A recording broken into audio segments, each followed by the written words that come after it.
शिव महापुराण की कथा कहती है शिव को प्रकृति का देवता कहते हैं। तो शंकन करना चाहेंगे आने वाले समय में फरवरी में जब महाशिवरात्रि का दिन हो। इनका जन्म भी शिवरात्रि का है। दुनिया के लोग कहते हैं कि शिवरात्रि के दिन भगवान शंकर में डूबे रहना, अपनी भक्ति को करते रहना, एक दोपाड़ा शिवरात्रि का व्रत करो। व्रत करने वाले को सबसे बड़ा नियम एक धारण करना चाहिए और अपनी कामना के लिए भगवान। इनका जन्म भी शिवरात्रि का है और इनकी जो ज्योति उस शिव में समाहित हुई, इनकी जो आत्मा परमात्मा में वापिस जाकर मिली, वो तिथि भी शिवरात्रि है।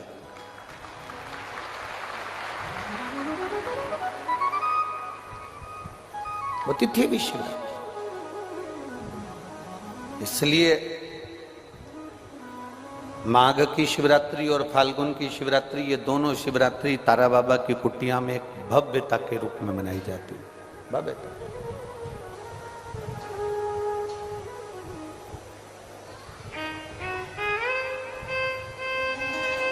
गोविंद जी, दुनिया के लोग कहते हैं कि शिवरात्रि के दिन भगवान शंकर की पार्वती जी के साथ शादी हुई। ये दुनिया के लोग कहते हैं। पर यदि जिसने शिव पुराण की कथा अगर अच्छे से सुनी हो और पढ़ी हो,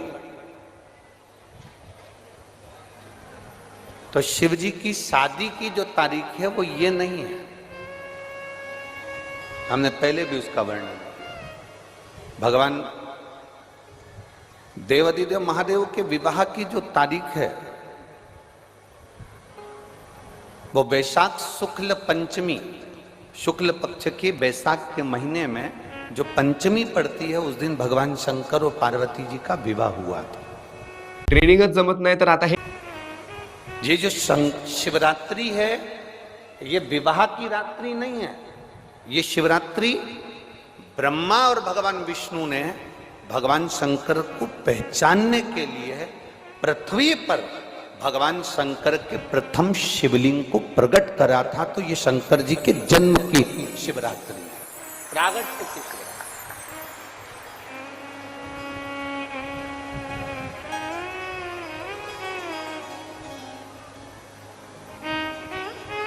ये शिव जी के प्रागट्य की शिवरात्रि है। जैसे तारा बाबा जी का जो जन्म है वो शिवरात्रि का मानना है। ये शिवरात्रि जो आएगी, माघ की शिवरात्रि, जो मूल शिवरात्रि होती है, जिस दिन शिवरात्रि के दिन भगवान ब्रह्मदेव और भगवान नारायण ने भगवान शंकर को एक पर्वत को घुमाकर उनके लिंग की आकृति, उनका स्वरूप प्रकट किया। उनका स्वरूप प्रकट किया, उनका जन्म। आपसे कोई पूछे कि शंकर जी का जन्म कब हुआ, तो आप बिल्कुल बेझिझक कह सकते हो शिवरात्रि के दिन, हैप्पी बर्थडे ने टू यू। उसमें तुम्हें सोचना नहीं है। भ्रम फैलाने वाले बहुत भ्रम फैलाते हैं। आपसे कोई पूछे तारा बाबा जी का जन्म कब हुआ, तो आप कह सकते हो शिवरात्रि के दिन हुआ। और आज इस व्यासपीठ से एक बात और कहना चाहेंगे, जिसको अपने जन्म की तारीख ना मालूम हो, जिसको अपने जन्म दिन ना मालूम हो, वो आप नियम बना लो कि आपका जन्मदिन भी शिवरात्रि के दिन ही हुआ है, पक्का। जब परब्रह्म परमेश्वर स्वयं देवाधिदेव महादेव शिवरात्रि के दिन प्रकट हो जाता है, उसका शिवलिंग, उसकी आकृति प्रकट हो जाती है।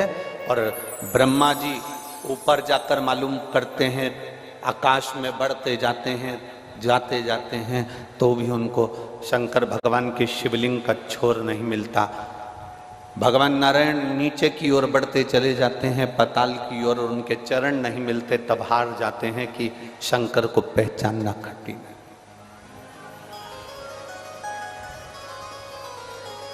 शिव को पहचानना, शिव को जानना कठिन है, बहुत कठिन। जैसे शंकर को पहचानना कठिन है, जैसे शिव को पहचानना कठिन है, उसी तरह कोई संत को, कोई गुरु को, कोई सतगुरु को पहचानना कठिन। अब तारा बाबा जी की कुटिया को आप देखेंगे तो अब तो बड़ी सुंदर है, बड़ी सुंदर। आपने बना भी दिया, रास्ता भी बना दिया, बगीचा भी बना दिया, सुंदर तारकेश्वर महादेव का मंदिर भी बना दिया, गुफा भी बन गई। पर सत्यता में बताओ कि जब तक तारा बाबा जी थे तब तक एक छोटी सी झोपड़ी में रहना, अपनी झोपड़ी से बाहर नहीं जाना, अपने भजन में डूबे रहना, अपनी भक्ति को करते रहना। एक धूपाड़ा जला के रख लिया, उस धूपाड़े में अग्नि में सेकते रहना और अपना काम करते रहना। कब निकलते, कब आते, कब जाते, प्रवेश कब करते, कब कहीं बाहर निकलते, किसी को भी नहीं मालूम पड़ता कि निकले कि ना निकले। सतगुरु ऐसा ही। संत, असली संत की पहचान ये होती है, असली सतगुरु जो होता है, असली सतगुरु।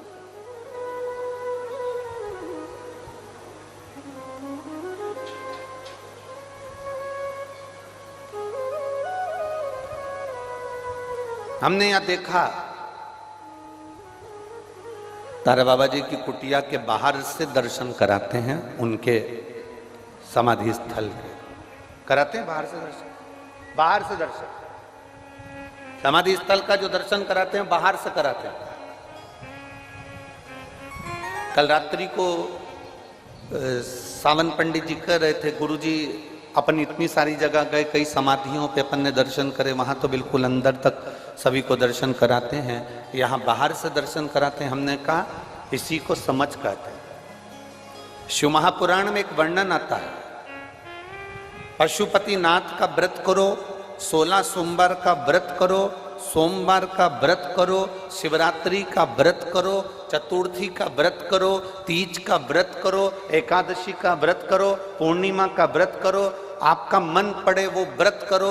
व्रत करने की मना नहीं, पर शिव महापुराण कहती है, शंकर भगवान का चरित्र कहता है कि व्रत करने वाले को सबसे बड़ा नियम एक धारण करना चाहिए। सबसे बड़ा व्रत का नियम कौन सा है कि जो व्रत करे, दिन भर भूखा रहे, दिन भर कुछ ना खाए और अपनी कामना के लिए भगवान शंकर की आराधना करते हो, भगवान शिव की उपासना करते हो, और कोई आया तुम्हारे पांव को छुआ, प्रणाम करा, और तुम्हारे पांव को छुआ, प्रणाम करा, और तुमने उसके ऊपर हाथ रख दिया, या तुम्हारे चरण छुए और छूकर उसको तुमने अपने दिल से कुछ दे दिया, उसने चरण छुआ और तुम्हारे नीवी मुख से निकला, पर तुम्हारे चरण को अगर उसने व्रत वाले दिन हाथ लगा लिया तो समझ लेना कि तुमने जो दिन भर व्रत करा उस व्रत का पुण्य वो लेकर चले गया, तुम्हारे व्रत का पुण्य वो लेकर चले गया। कई माताएं कहती हैं हमने पशुपति व्रत करा था, हमने ये वाला व्रत करा था, हमारा व्रत तो सफल ही नहीं हुआ, हमारी पड़ोसन ने व्रत करा, उसका व्रत सफल हो गया। कारण उसका ये है कि तुम्हारा व्रत जिस दिन था उस दिन तुम्हारे कोई ना पांव पड़ा होगा, पांव पड़ा, चरण छुआ, और सबसे बड़ी बात है तुम अनुभव कर देखना, अपने पैर के अंगूठे पे 1 लोटा जल डालकर देखना, ठंडा पानी डालकर देखना, तुम्हारा भेजा भी ठंडा हो जाता है। अर्थात पांव के अंगूठे में, पांव में वो बल होता है कि व्यक्ति के चित्त, वृत्ति, मन और बुद्धि का सब कुछ चरण छूने वाला खींच कर ले जाता है। ये आपका पुण्य वो खींच कर ले गया, आपके व्रत का फल वो खींच कर ले गया, आपकी आराधना का फल वो खींच कर ले गया, आपकी साधना का फल वो खींच कर ले गया। हमारा एक नियम है, आप लोगों को मालूम होगा, हम कई बार कथा में कहे, हम कभी भी चरण नहीं छूने देते, स्त्री को तो छूने ही नहीं देते, माताओं को तो बिल्कुल भी नहीं, क्योंकि हम आपको जीजी बोलते हैं और आप हो गई हमारी बहन, और भाई के चरण छुओ तो अच्छी बात थोड़ी ना है। हम तुम्हारे छू लें पर तुम हमारे मत छू। और हम जितने भी भाई लोग बैठते हैं इनको जीजा कहते हैं, इनसे हम हमारे चरण छुआ लेते हैं, क्योंकि जीजा और साले की चल जाती है, इनकी और हमारी चल जाती है, तुम्हारी नहीं चलेगी। चरणक की बड़ी बात है, व्रत करने वाली माता चाहे उपास कर रही हो, साधना कर रही हो, नियम धारण करी हुई है, जिस दिन तुम्हारा व्रत है, एकादशी का व्रत है, उस दिन अपने पाँव को हाथ मत लगाने दो। जिस दिन तुम्हारा पशुपति व्रत है, उस दिन तुम्हारे चरण को कोई को छूने मत दो। जिस दिन तुम्हारा 16 सोमवार का व्रत है, उस दिन आपके चरण को कोई हाथ ना लगाए, आपको प्रणाम कोई ना करे। दूर से प्रणाम करे, दूर से दंडवत करे, दूर से वो नमन करके चले जाए, पर नजदीक से नहीं, उसको छू कर नहीं। हमारा पूरा पुण्य वो खींच कर लेगा, पूरा पुण्य।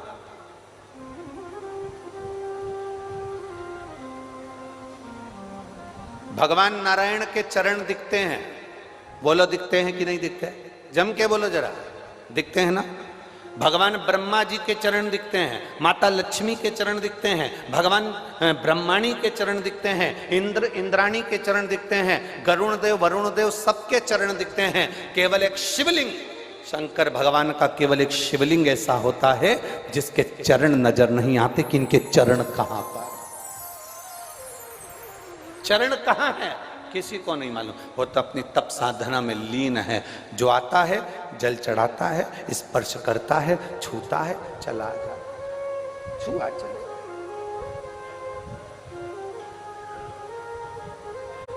कमाते भारत में और बड़ाई करते चाइना ने इतनी तरक्की करी, चले जा,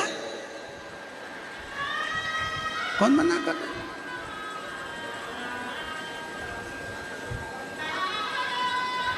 अरे चंदन है इस देश को बेलपत्री का वृक्ष बना दिया था।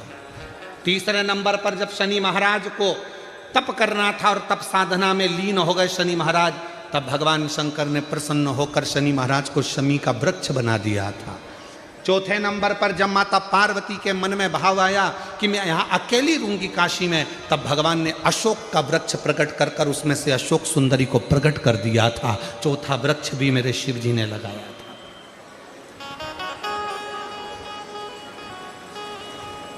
बट वृक्ष शिव जी ने लगाया, आम वृक्ष शिव जी ने लगाया, अशोक वृक्ष शिव जी ने लगाया, शमी वृक्ष शिव जी ने लगाया, बेलपत्र वृक्ष शिव जी ने लगाया। ये सारे वृक्ष भगवान शंकर जो प्रकृति के देवता हैं उन्होंने लगाया। इसलिए हम आपसे निवेदन करना चाहेंगे, आने वाले समय में फरवरी में जब महाशिवरात्रि का दिन हो, उस दिन प्रत्येक घर से एक एक वृक्षारोपण जरूर होना चाहिए। ग्रीन शिवरात्रि हमें मनाना है, ग्रीन शिवरात्रि।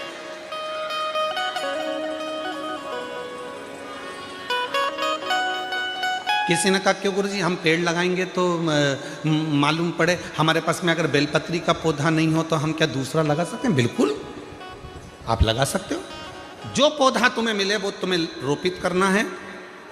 और हम तो अभी अगली कथा में प्रयास करेंगे कि आपको एक नंबर भी देंगे, उस नंबर पर पौधा लगाकर आप हमको अपना फोटो डालना।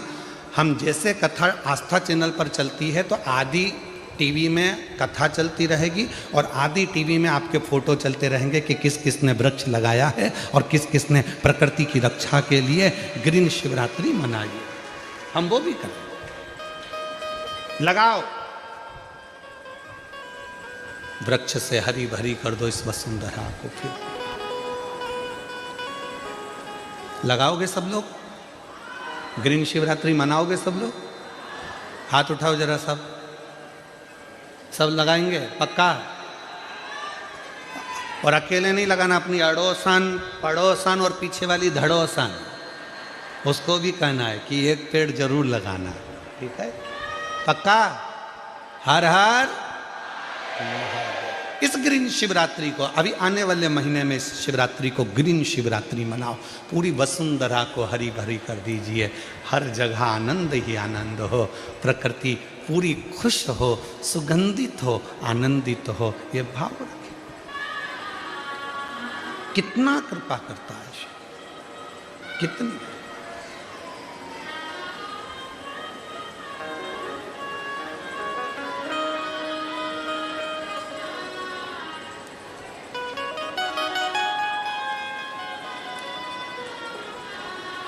और तेरी कृपा का क्या है भरोसा, कब किस पर हो जाए जरा सी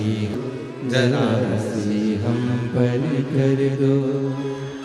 जिस पर भी हो गई तेरी कृपा करुणा भव पार हुआ,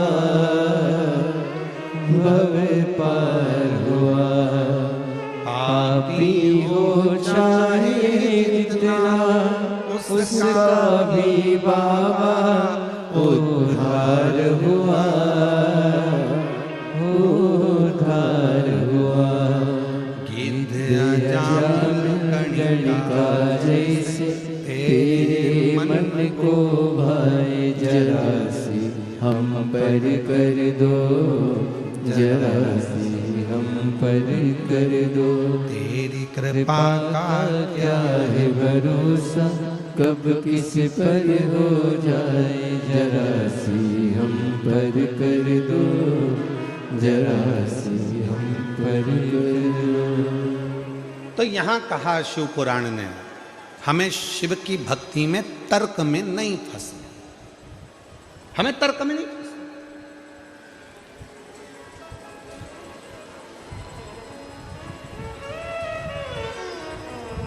तर्क करने वाले तर्क करेंगे, आपको शिव जी से दूर कर देंगे। तर्क करने वाले तर्क करेंगे, आपको भगवान से दूर कर देंगे। क्यों हनुमान मंदिर जा रहे हो, क्यों राम जी के मंदिर में जा रहे हो, क्यों शिव जी के मंदिर में जा रहे हो। बहुत बहुत तर्क वालों के पास में कोई काम नहीं है, दिन भर बैठे बैठे तर्क ही करते रहते हैं। तर्क में फंसोगे तो भगवान से दूर हो जाओगे, और अगर विश्वास पूर्ण समर्पण के साथ करोगे तो शिव के बिल्कुल नजदीक करीब में हो जाओगे। एक